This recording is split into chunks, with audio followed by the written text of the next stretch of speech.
Hello বন্ধুরা, আমি সোমা আর আমার ইউটিউব চ্যানেলে আমার সমস্ত বন্ধুদের জানাই ওয়েলকাম। তো বন্ধুরা, আমার ভিডিওটা ভালো লাগলে অবশ্যই লাইক, কমেন্ট আর সাবস্ক্রাইব করে দিও। তো বন্ধুরা, আমি চলে এসেছি ব্যাঙ্গালোরের এক জায়গায় সত্যনারায়ণ পুজোতে। এখানে সত্যনারায়ণ পুজো উপলক্ষে মেন দরজাটা খুবই সুন্দরভাবে সাজিয়েছে।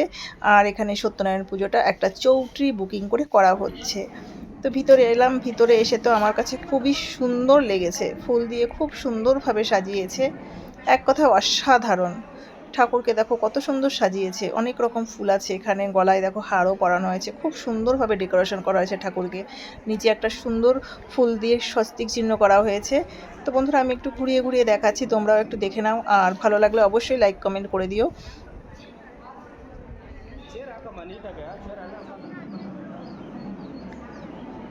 তো বন্ধুরা, এখানে দেখো ঠাকুরের সামনে একটা প্লেট রাখা আছে, প্লেটের মধ্যে অনেক রকম ফল আছে, পাশে নারকেল প্রদীপও রেডি করা আছে, দুটো আনারসও দেওয়া আছে ঠাকুরের সামনে। তো সব কিছু রেডি হয়ে আছে, এখনও পুজো শুরু হয়নি। আর এখানে দেখো ঘটগুলো কত সুন্দরভাবে রেখেছে, ঘটের উপরে ফুল দিয়ে পান পাতা দিয়ে নারকেল বসিয়ে তার উপর আবার ফুল দিয়ে সুন্দরভাবে রাখা হয়েছে। ঘটগুলো বেশ লাইন করে রাখা আছে, খুবই সুন্দর লাগছে। যাই হোক, এখানে একটা ছোট্ট ভিডিও করলাম, আবার কিছু সময়ের জন্য বসে পড়লাম আমি। অপেক্ষা করছি কখন প্রদীপ জ্বালানো হবে। তো ফাইনালি প্রদীপ জ্বালানোর সময় হয়ে এলো আর সবাই গেল প্রদীপ জ্বালাতে। আমিও পিছনে পিছনে গেলাম, ওদের পাশে গিয়ে দাঁড়ালাম আর প্রদীপটাও দেখো জ্বালিয়ে দিল। তো প্রদীপ জ্বালানো হয়ে গেছে, এবার ধূপকাঠি ধরিয়ে দেবে। ধূপকাঠি ধরিয়ে এবার পুজো করছে। নারকেল ফাটিয়ে নারকেলের জলটাও ঠাকুরের গায়ে দেখো ছিটিয়ে দেওয়া হলো। আমিও ওদের সাথে একটু যোগ হয়ে গেলাম আর আমিও ঠাকুরকে একটু পুজো করে নিলাম।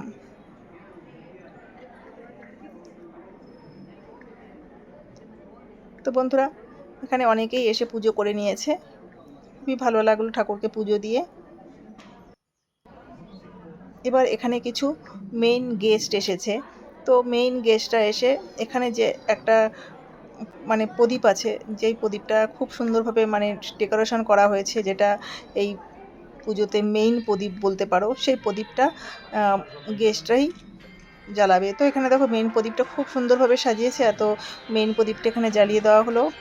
আর দেখো নমস্কারও করে নিল সবাই, আর ঠাকুরের গানও চালিয়ে দেওয়া হলো, খুবই ভালো লাগলো শুনতে।